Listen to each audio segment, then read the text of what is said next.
तो will start with few of the remaining question जो कल नहीं थे, इन बिटवीन बीच में से गायब थे। तो क्वेश्चन नंबर 1 2 3 4 5 6 हुआ था, 7 के आगे गायब था। 7 number question will be assignment for you. तो आप ऐसा असाइनमेंट सॉल्व करोगे उसको। Will go ahead with 8 question and remember ये जो क्वेश्चन सेट दिया है मैंने आपको, तो मैग्नेटिक मटेरियल्स और magnetic field due electric current का कॉमन ही सेट बनता है। इसके लिए कुछ क्वेश्चन ऐसे हैं जो हमको पेंडिंग रखने पड़ेंगे फॉर मैग्नेटिक मटेरियल्स का थ्योरी। तो जहां पे वैसा होगा I will let you know. तो फिलहाल the question number 8 can be solve because we already covered this topic. The energy of emergent protons in MEV from a cyclotron having radius of its d's होता है ये d's 1.8 metre and applied magnetic field 0.7 tesla is। तो आपको energy पूछा है emergent protons का, d का radius दिया है आपको और मैग्नेटिक फील्ड का वैल्यू दिया है। तो how do you find out what is the energy? q square b square r square upon 2m, ये होता है जूल में। और हमारे पास चार्ज प्रोटॉन है, प्रोटॉन का चार्ज मतलब ई स्क्वायर। और अगर आपको याद होगा मैंने आपको बताया था जूल को अगर ईवी में कन्वर्ट करना है,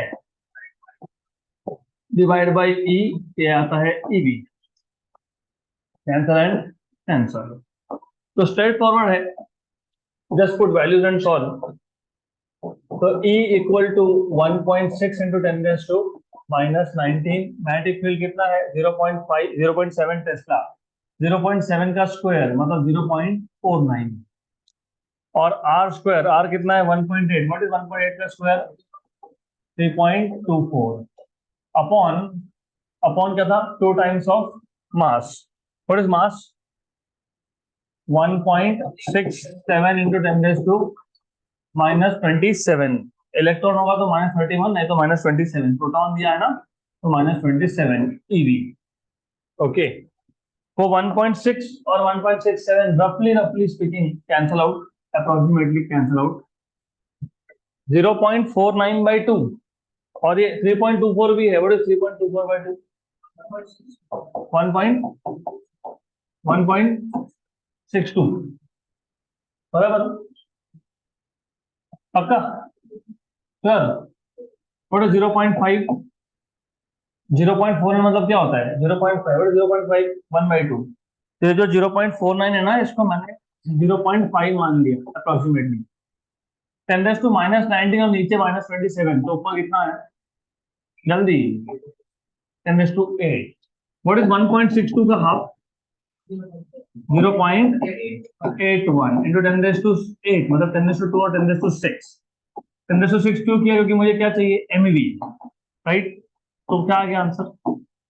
81 एमईवी। तो 81 एमईवी के आसपास आंसर होना चाहिए।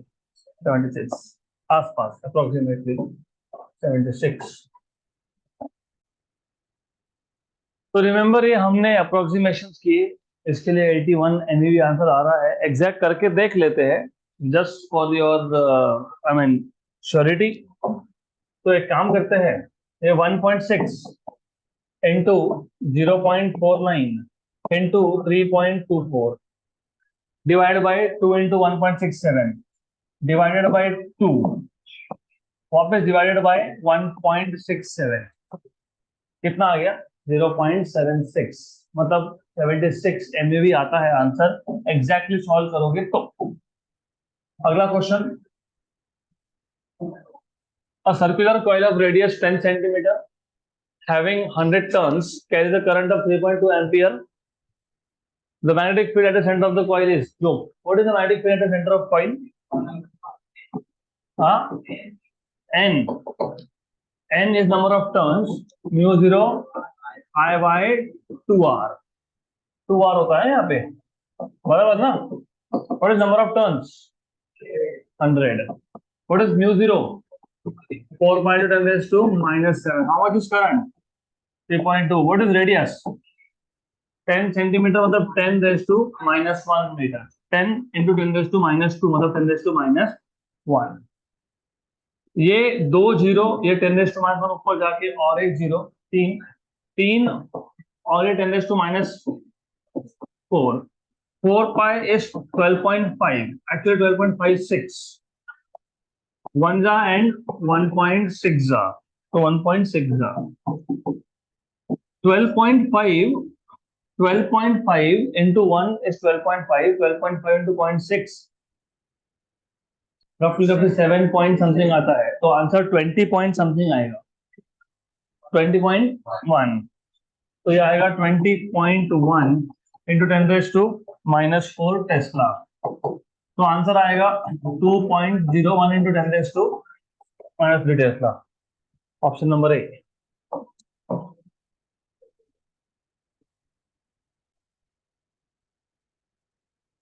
जो अगला क्वेश्चन है क्वेश्चन नंबर 10, ये हमको पेंडिंग रखना पड़ेगा क्योंकि जायरोमैग्नेटिक रेशो ये आप मैग्नेटिक मटेरियल्स में सीखोगे.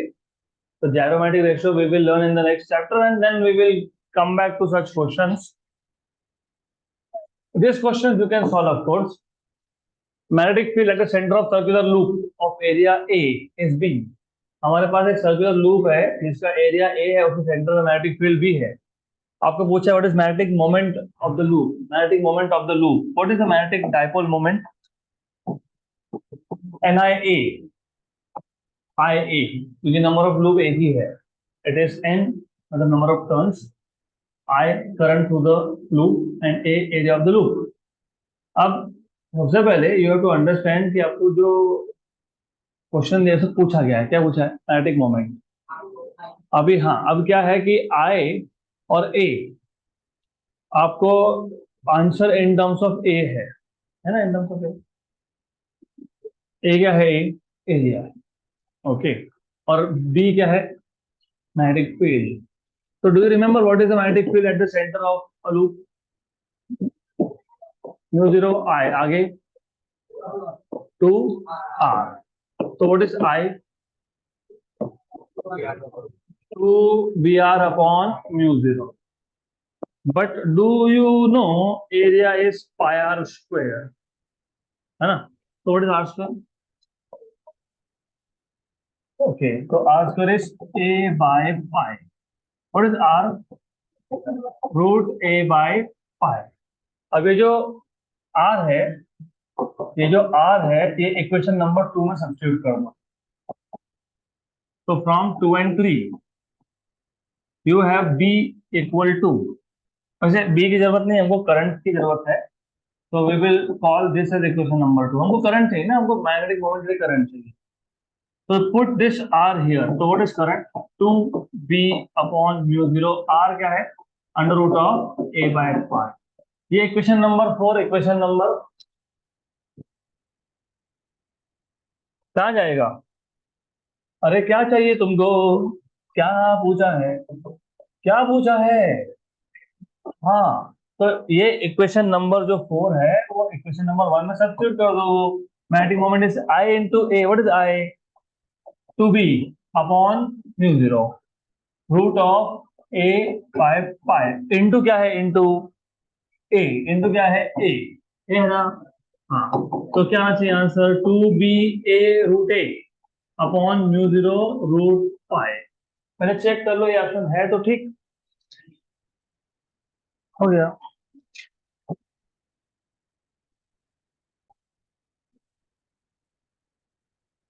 Next question.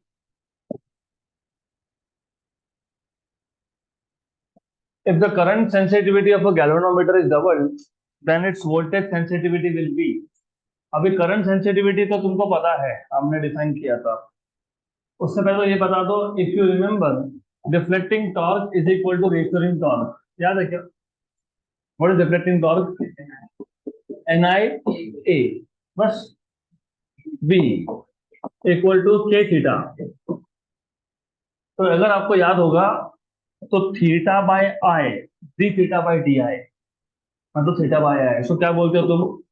क्या बोलते हो? Current sensitivity. क्या बोलते हो? Current sensitivity. वो क्या आएगा? क्या आएगा? थीटा बाय आई क्या आएगा? अरे NAB बाय ए. इसको बोलते हो करंट सेंसिटिविटी. आपको बोला है अगर हमने करंट सेंसिटिविटी को डबल कर दिया तो वोल्टेज सेंसिटिविटी क्या होगा? पहले तो समझ लो कि what is voltage sensitivity. Deflection per unit current is current sensitivity. Deflection per unit current is current sensitivity, मैं इसको करंट सेंसिटिविटी बोलता हूँ, current sensitivity SI। Deflection per unit voltage is voltage sensitivity, मतलब theta by V is voltage sensitivity. ये current sensitivity था, वैसे voltage sensitivity SV ये क्या होगा, theta by V। But what is theta, what is theta from this, NIAV by T or into V। What is V according to Ohm's law? IR, but V equals to IR. So therefore, voltage sensitivity SV is NIAV KIR। I cancel, I और I हो गया cancel, बराबर, सही है, पक्का, sure, okay. तो आपके पास voltage sensitivity आ गया, voltage sensitivity is NAV upon KR। ये वोल्टेज सेंसिटिविटी है, ये करंट सेंसिटिविटी है। अगर मैं करंट सेंसिटिविटी को डबल करता हूं तो वोल्टेज सेंसिटिविटी कितना होता है, what is NAV by K, what is NAV by K।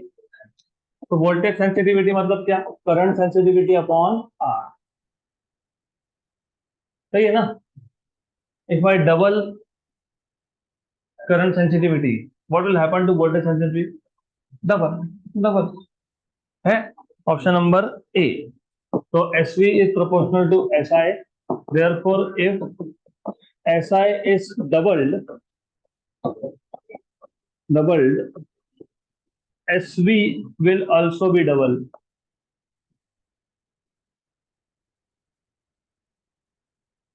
मतलब twice। So if you write this, of course you will get 0 in CET and -1 in JEE and NEET। Why? For a very simple reason, अगर तुमने notice किया होगा तो, अगर notice किया होगा तो हमने लिखा SV is equal to SI by R, ऐसा मतलब करंट सेंसिटिविटी, यही है ना। लेकिन तुमने देखा करंट सेंसिटिविटी डबल होना, करंट सेंसिटिविटी डबल होना मतलब रेजिस्टेंस भी डबल होना, क्यों, क्यों, वाई। करंट सेंसिटिविटी डबल होने का मतलब क्या होता है, करंट सेंसिटिविटी डबल होने का मतलब क्या होता है, बी तो कांस्टेंट रहेगा, फ्रैक्शनल पैरामीटर है, के भी कांस्टेंट रहेगा।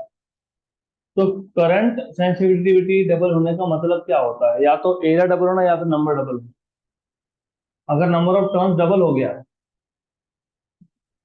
तो मेरे को भाई बताओ, अगर मैंने फिक्स लेंथ ऑफ वायर लिया और मैं एरिया कांस्टेंट रख रहा हूं, मैंने फिक्स लेंथ ऑफ वायर लिया और मैं एरिया को कांस्टेंट रख रहा हूं, तो क्या मैं नंबर ऑफ टर्न्स डबल कर सकता हूं क्या। एरिया कांस्टेंट रखना मतलब रेडियस कांस्टेंट रखना, तो मैं बिना रेडियस चेंज किए नंबर ऑफ टर्न्स को डबल कर सकता हूँ क्या। तो नंबर ऑफ टर्न्स को डबल करने के लिए क्या करना पड़ेगा, लेंथ को बढ़ाना पड़ेगा। अगर लेंथ बढ़ता है तो do you remember resistance is proportional to length of wire, बराबर। तो करंट सेंसिटिविटी का डबल होने का मतलब होता है या तो एरिया डबल होना या फिर नंबर ऑफ टर्न डबल होना। अगर मैं एरिया को कांस्टेंट रखता हूं मतलब ये तीन कांस्टेंट हो गए, तो करंट सेंसिटिविटी डबल कब होगा, जब नंबर ऑफ टर्न डबल होंगे। लेकिन नंबर ऑफ टर्न डबल कब होंगे, जब हमको लेंथ डबल करना पड़ेगा। अगर 100 टर्न से 200 करने के लिए मुझे डबल लेंथ यूज करना पड़ेगा। और अगर लेंथ डबल होता है तो इफ यू रिमेंबर 11th का electric current two conductors, if length is double resistance is double. तो इसका मतलब if current sensitivity is doubled then resistance is also doubled, then resistance is also doubled। समझ में आया, मतलब voltage sensitivity will be 2 times of current sensitivity upon 2 times of resistance, two two cancel, तो क्या आ गया SI बाय R। तो second case का voltage sensitivity is same as that of first case. तो आंसर क्या आएगा? क्या आएगा आंसर? Same. Answer H, there is no change in the voltage sensitivity. Option number C. Correct? Good.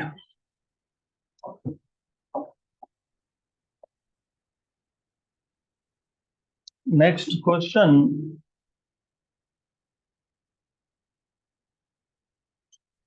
Arre, next question. Just a minute. Just a minute. What happened? Okay, fine. 13th.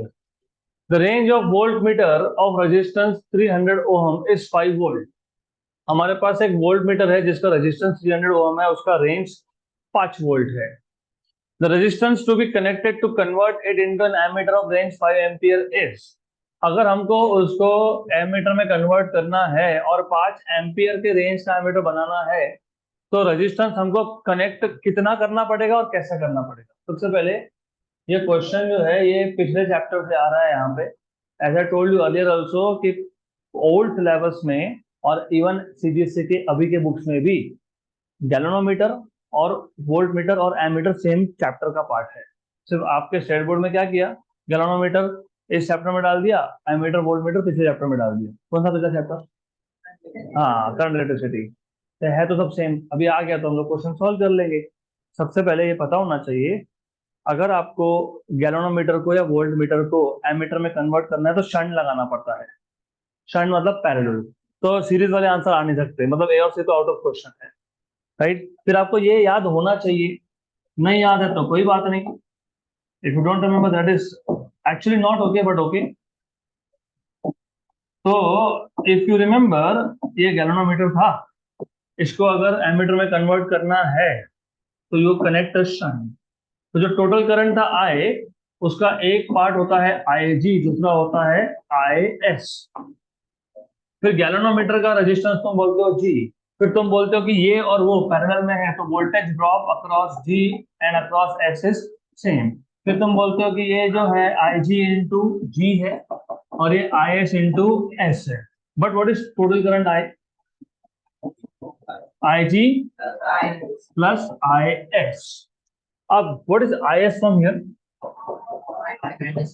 I minus I G. तो ये substitute कर दोगे, I G into G equal to what is I S? I minus I G into S. आपको क्या find करना है? Shunt S. S find करना है ना आपको। तो बताओ आप क्या करेंगे इसके आगे? कैपिटल आई की वैल्यू 5 एम्पियर, क्योंकि टोटल करंट 5 एम्पियर का पास होना चाहिए, वो तो 5 एम्पियर है। आईजी कैसे फाइंड करोगे? वो आपको बोला है 5 वोल्ट और वो दिया है 3, मतलब वीजी दिया है। What is VG? What is VG लिखा है ना, आई जी इंटू जी लिखा है कि नहीं? अरे VG is I G into G. What is I G? VG by G. What is the voltage of this voltmeter? कितना? 5। What is resistance of the voltmeter? तो 5/300 कितना होता है? 1/60। तो what is I G value? 1/60। तो आई जी मिल गया। आई तो 5 ampere था ही, जी की वैल्यू भी दी हुई है, वो इक्वेशन नंबर 1 में सब्स्टिट्यूट कर दो सब कुछ। तो जस्ट सब्स्टिट्यूट वैल्यू। आई जी कितना आया? कितना आया? 1/60। जी कितना है? कितना है? रेजिस्टेंस ऑफ वोल्ट मीटर मतलब रेजिस्टेंस ऑफ गैल्वेनोमीटर कितना है? 300। Why are you getting confused? What is there to be confused about? Volt meter मतलब गैल्वेनोमीटर, तो रेजिस्टेंस ऑफ वोल्ट मीटर मतलब रेजिस्टेंस ऑफ गैल्वेनोमीटर। कितना दिया हुआ है? 300। इक्वल टू क्या था? I minus IG. What is I? 5. What is IG? Okay, into S. 1 and 5. Whatever. Okay. How much is this?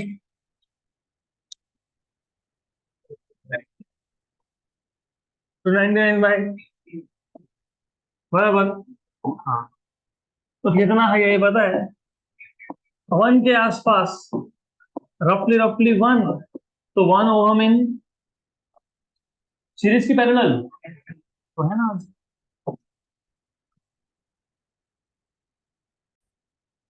अगला question, again next question is based on ammeter.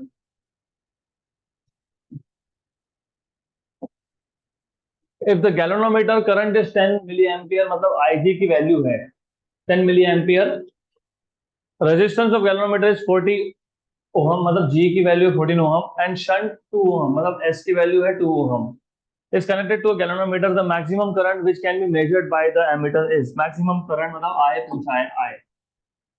अगर आपको याद होगा, नहीं याद होगा तो मैं याद दिला देता हूँ। मैंने आपको एक जनरल फॉर्मूला बताया था, बहुत सिंपल था। मैंने आपको ये बोला था कि अगर आपको अगर आपको IG फाइंड करना है ना, IG फाइंड करना है तो यहाँ पे S लिखो, IS फाइंड करना है तो वहां पे G लिखो। हो गया। आपको ना IG चाहिए ना आपको IS चाहिए, आपको I चाहिए, समझा ना। I तो what is I, G plus S into IG by, what is G value 40, S value 2 upon 2, what is IG 10 milliampere, 10 milliampere है ना, 10 raised to minus 3, बराबर, करेक्ट। तो कितना हो गया 21, मतलब ये 21 to 10 to 210, 210 into 10 raise to minus 3, मतलब कितना हो गया 0.21 ampere. Option A done. So let us move ahead to next question, that is question number 20। तो कल हमने 15, 16, 17, 18, 19 तक कंप्लीट किया था। अभी we will jump to 20th question। A long straight wire in the horizontal plane carries the current of 75 ampere in north to south direction. Magnitude and direction of field B at 3 meter east of the wire is। Simple question है। सबसे पहले आपको पता होना चाहिए ये जो direction होते हैं ना, नॉर्थ साउथ ईस्ट वेस्ट, ये हॉरिजॉन्टल प्लेन पे होते हैं। फॉर एग्जांपल मैं जिस तरफ देख रहा हूँ अभी वो ईस्ट है, क्योंकि वहां से सनराइज होता है। हाउ डू यू रिमेम्बर, आपके घर में, of course you need to understand this. मेरा घर का जो फेस है ना, रोज सुबह वहां से सूरज दिखता है मेरे को, मतलब वो ईस्ट है, और my house is facing city, city centre of our town. तो ऐसा याद रखना पड़ता है वो। तो उसके पीछे क्या हो गया, तो तुम जहां देख रहे हो वेस्ट है, ईस्ट से 90 डिग्री एंटी क्लॉकवाइज नॉर्थ होता है। तो to my left it is north, and to my right it is south। How is current going? North to south, north to south। तो तुम्हारा जो वायर है उसको नॉर्थ टू साउथ ओरिएंट करो, बराबर। तो thumb should point from north to south. Magnetic field आपको east में पूछा है कि वेस्ट में पूछा है, तो ईस्ट में जो कर्व फिंगर्स होंगे वो कहाँ पॉइंट करेंगे, अप। तो आंसर में अप आंसर आना चाहिए, है क्या अप, है अप। तो ए और सी में से एक, वो तो कैलकुलेट करेंगे अब। और अगर वेस्ट में पूछा होता तो डाउन, क्योंकि राइट हैंड थंब रूल के हिसाब से if the current is going from north to south, तो वेस्ट में फिंगर्स आर पॉइंटिंग डाउन और ईस्ट में फिंगर्स आर पॉइंटिंग अप। तो ऐसा वो क्वेश्चन सॉल्व होता है। तो you need to remember all this. Basically आपको डायरेक्शंस का नॉलेज होना चाहिए, ज्यादा डिफिकल्ट नहीं है।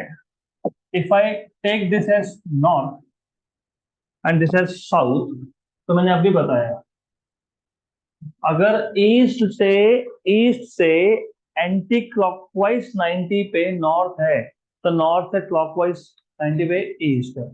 नॉर्थ से क्लॉकवाइज मतलब यहाँ पे कौन है, ईस्ट। ये कौन है, वेस्ट। हमको कहाँ पूछा है, ईस्ट में। करंट किधर जा रहा है, नॉर्थ टू साउथ। तो अगर मैं राइट हैंड रूल लगाता हूँ, थंब रूल, तो magnetic field is pointing up. Okay, what is magnitude of magnetic field. अरे लॉन्ग स्ट्रेट वायर का मैग्नेटिक फील्ड का फॉर्मूला पूछ रहा हूं मैं, mu 0/4 pi 2 I by R. मतलब mu zero I by 2 pi R. Okay, what is this? 10 raised to minus 7. What is the current in the wire? 75 बोला है ना. Yes. What is the distance? 3 metre. 150 by 3 कितना होता है? अरे 150 by 3 50. तो 50 to 10 raised to minus 7, मतलब 5 to 10 raised to minus 6 tesla up. Up option number C.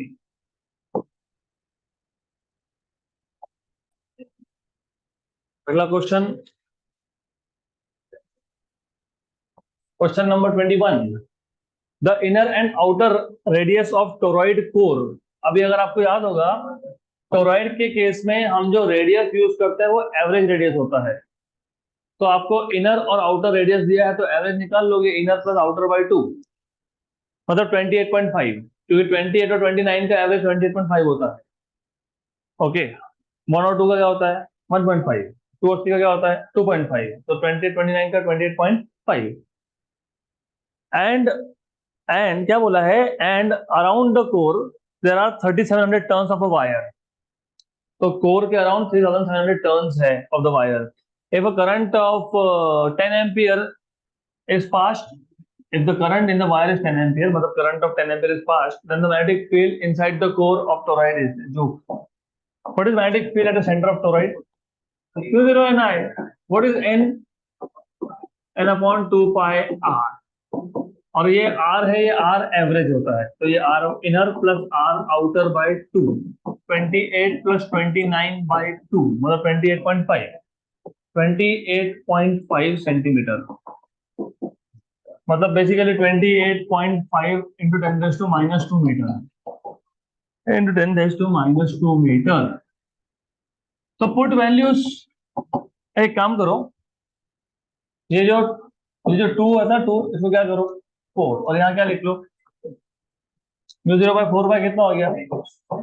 10 raise to minus 7 into 2 into N कितना था? 3700. Okay, upon are. आर कितना आया? 28.5 into 10 raise to minus 2 into current कितना था? 10 था ना करंट.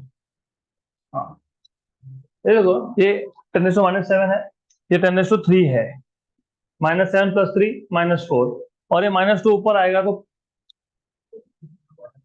-2 बचेगा ना, होगा कि नहीं -2?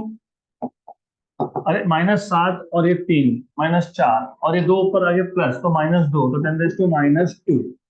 37 2 से कितना होता है? 74. What is 28.5 into 2?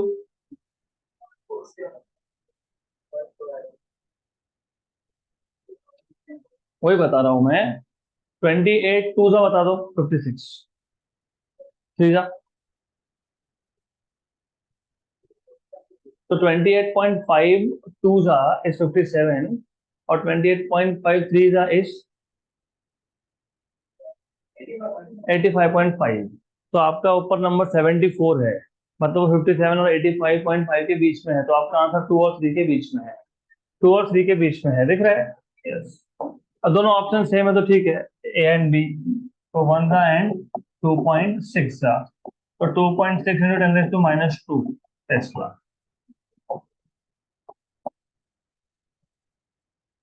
Next question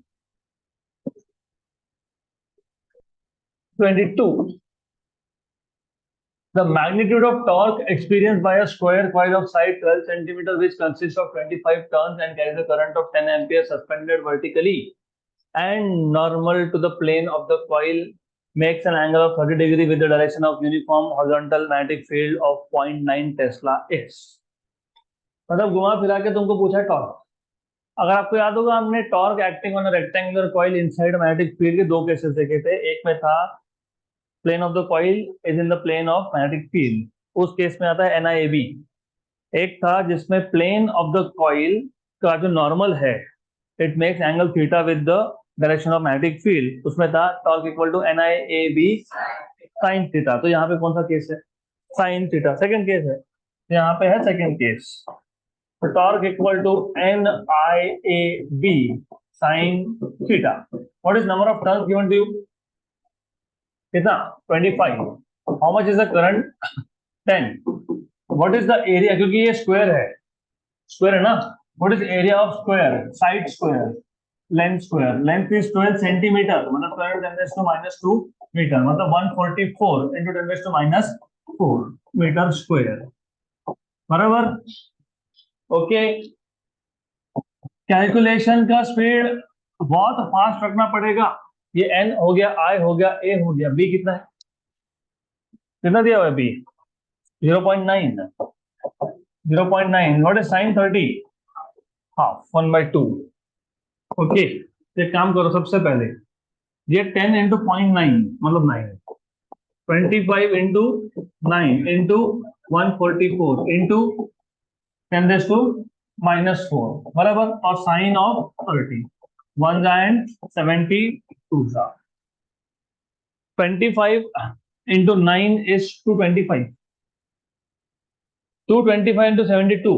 अगर सपोज हमको बहुत प्रॉब्लम हो रहा है करने में, मत करो, 225 × 72 था ना, ऐसा था ना, 10⁻⁴ था ना, दो उधार लो, इसको लगा लो, दो लिए ना तो दो बचे। आपको पता है व्हाट इज 72 2 था, अभी तो देखा था 124, व्हाट इज 72 3 जा, 216, 216, बराबर, करेक्ट। तो 144 से 216 के बीच में देखो तो 1.6, और यही आएगा, वो हाफ कर लिया ना साइन 30, 72 × 2.25, 162 × 10⁻², तो 1.62 न्यूटन मीटर। क्यों newton metre, what is torque का basic definition, magnitude of one of the force multiplied by perpendicular distance, so Newton into meter. What are dimensions of, just a minute, what are dimensions of torque, m1 L2 T minus 2, same as that of energy। इसके लिए बहुत जगह पे torque का unit joule भी use होता है। Done. चलो अगला क्वेश्चन, नेक्स्ट क्वेश्चन, और अगला क्वेश्चन बहुत अच्छा क्वेश्चन है, क्योंकि इन्होंने क्वेश्चन के स्टार्टिंग में ही आपको बता दिया कि करना क्या, an element, Biot-Savart law, done, खत्म। एन एलिमेंट, क्योंकि एलिमेंट के लिए तुम हमेशा बायोट-सावर्ट लॉ यूज करते हो तो find magnetic field, magnetic field पूछा होगा। An element of 0.05 I cap metre, मतलब एलिमेंट का डायरेक्शन है X axis, I cap is placed at the origin as shown in figure, which carries a current of 10 ampere, so current is 10 ampere, the magnetic field at a distance of 1 meter, 1 meter distance, the magnetic field in perpendicular direction is, what is the magnetic field according to Biot-Savart law, mu0/4 pi ideal sin theta by r square। You know what is theta? Theta is angle between length element and the line joining the center of the element and the point where you are supposed to find out magnetic field। तो कितना दिख रहा है angle, 90, तो theta here is 90, very good. mu0/4 pi is 10⁻⁷, current कितना बोला है, 10, very good. dl कितना है, लेंथ ऑफ एलिमेंट कितना है, 0.05, मतलब 5 × 10⁻², sin 90 is 1, r is 1, 5 × 10⁻⁸, Tesla हो गया, option C.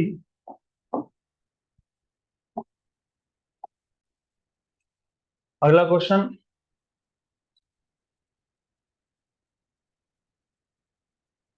a uniform conducting wire of length 18a, length is 18a and resistance is r, is wound up as a current carrying coil in the shape of a hexagon, regular hexagon of side a. If coil is connected to a voltage source V0, then the magnetic moment of the coil is, very good, this is some good question। तो आपके पास basically एक wire था जिसका length था 18a, ये wire है जिसका length है 18a, इसको आपने वाउंड करके एक रेगुलर हेक्सागन बना दिया, एक रेगुलर हेक्सागन बना दिया आपने उसको, ये बन गया रेगुलर हेक्सागन। सही है। और ये जो रेगुलर हेक्सागन है इसका साइड का लेंथ कितना है, 8। सही। तो what are the number of turns in the coil, 3, 3, 6 नहीं 3। हेक्सागन का एक टर्न मारने में 6 ए यूज हो गया ना, ए प्लस ए प्लस ए प्लस ए प्लस ए, 6 ए। टोटल कितना है, 18 है, 18 है। तो 6 ए एक टर्न, 6 ए दूसरा टर्न, 6 ए तीसरा टर्न, खत्म हो गया। 18 है, वायर खत्म हो गया, चौथा जाएगा क्या, नहीं। Correct, right. तो मैं आपको फॉर्मूला बना के देता हूँ, नंबर ऑफ टर्न्स कैसे निकालते हैं। नंबर ऑफ टर्न्स कैसे निकालते हैं पता है, length of wire upon perimeter. What is length of wire, 18 है, व्हाट इज पेरीमीटर, 6 है, तो कितने टर्न्स आ गए, 3। राइट। तो अभी कोई भी शेप दे दिया ना आपको, कुछ भी शेप दे दिया तो ये करते आएगा। फॉर एग्जाम्पल अगर मैंने हेक्सागन की जगह पे सपोज सपोज मैंने अगर स्क्वायर वायर बना, स्क्वायर लूप बनाया होता तो लेंथ इज 18 है अपॉन पैरामीटर इज 4 है, 18 बाय 4, 18 बाय 4, 4.5, 4.5 टर्न्स बैठेंगे उसमें। Number of turns is 4.5। अगर मैंने ट्राइंगल बनाया होता तो, इक्विलैटरल ट्राइंगल बनाया होता तो 6। हाँ, इक्विलैटरल ट्राइंगल बोलना इंपॉर्टेंट था मेरे लिए, और मुझे तुमने कंप्लीट नहीं करने दिया। मैं ये भी बोल सकता था equilateral triangle of side length 2a, तो 3 वापस से 2a 2a 2a, राइट। हाँ, तो टोटल एक पैरामीटर इज 6a, तो length is 18a by 6a, that is 3। अगर ए बोला होता तो 6। तो अभी इसके बाद से तुम डायरेक्टली टर्न्स निकाल सकते हो, नंबर ऑफ टर्न्स। तो 3 टर्न का कॉइल है हमारे पास। अभी मैं 3 टर्न दिखाऊंगा नहीं, you have to understand 3 turns. क्या पूछा है आपको, क्या पूछा है, magnetic moment. Magnetic moment, what is magnetic moment, NI, right. N तो 3 है, I तो I है, और I V equal to I R से I equal to V by R होता है, Ohm's law. V naught equal to I R, resistance of the coil is R, तो I क्या आ गया, V naught by R, V naught by R बराबर I मिल गया N। आंसर में अगर आप देखोगे तो नंबर ऑफ टर्न्स 3 है, तो 3 तो है, 3 है ना, तो N मिल गया, I मिल गया, क्या बचा, A। What is area of a regular hexagon,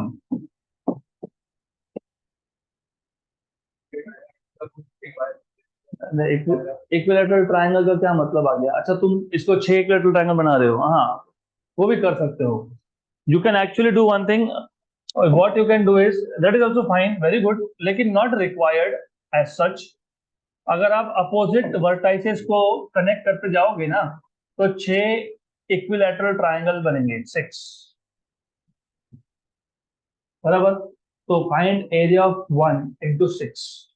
लेकिन एरिया ऑफ 1 फाइंड करने के लिए भी तुमको पहले ये फाइंड करना पड़ेगा, height, half base into height, बराबर, वो भी कर सकते हो।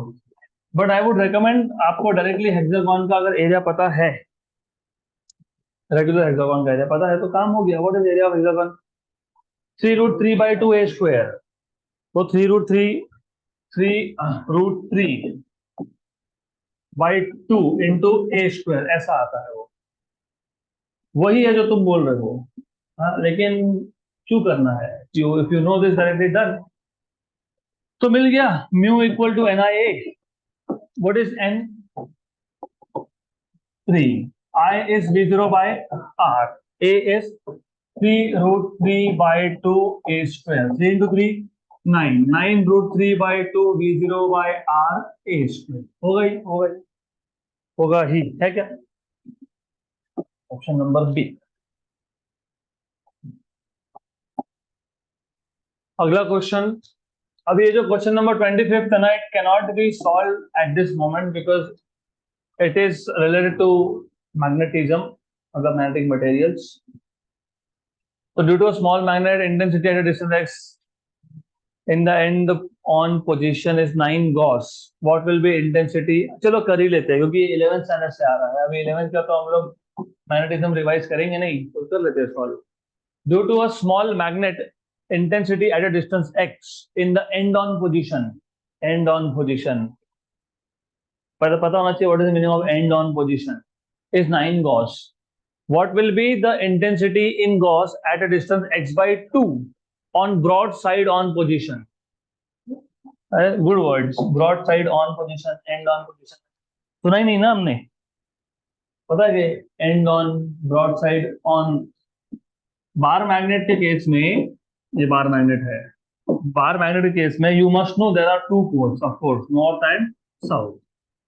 And if you remember, a line passing through both the poles is called as magnetic axis, the axis of magnet.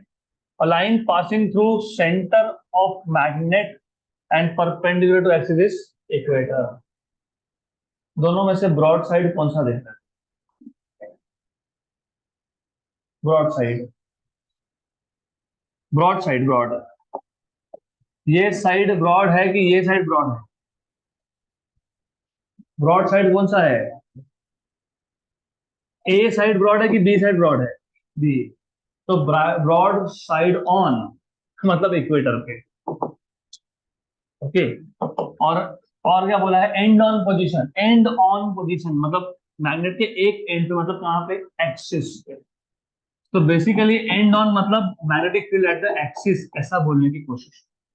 Broad side on मतलब इक्वेटर, ऐसा बोलना चाहते थे. ये डिस्टेंस कितना है? x by 2. और ये डिस्टेंस कितना है? x. ओके. तो एक काम करते हैं, I just change the notation. I call this as r1, I call this as r2. r1 is x and r2 is x by 2. Clear? But do you remember what is the formula for magnetic field at the axis and at the equator? mu 0 by 4 pi 2p by r cube. Very good. ये कहाँ पे? Axis पे. Excellent.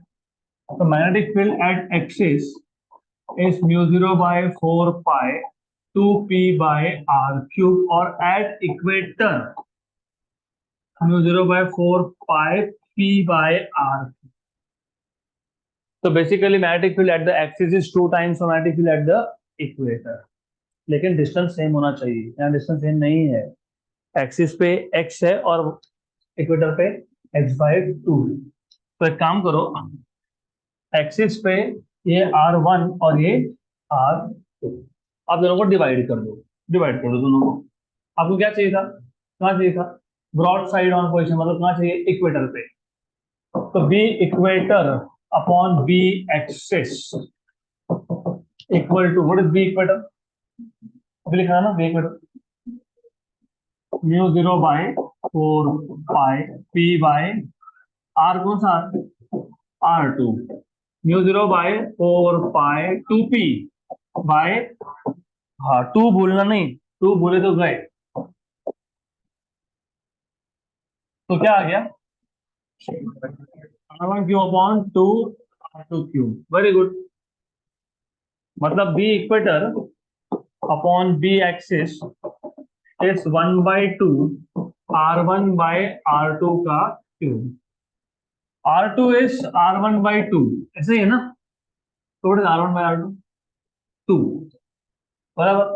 तो ये क्या आ जाएगा? 1 by 2 2 cube मतलब कितना? 4. तो b equator is 4 times of b axis. कितना दिया वैल्यू? 9. तो कितना हो गया?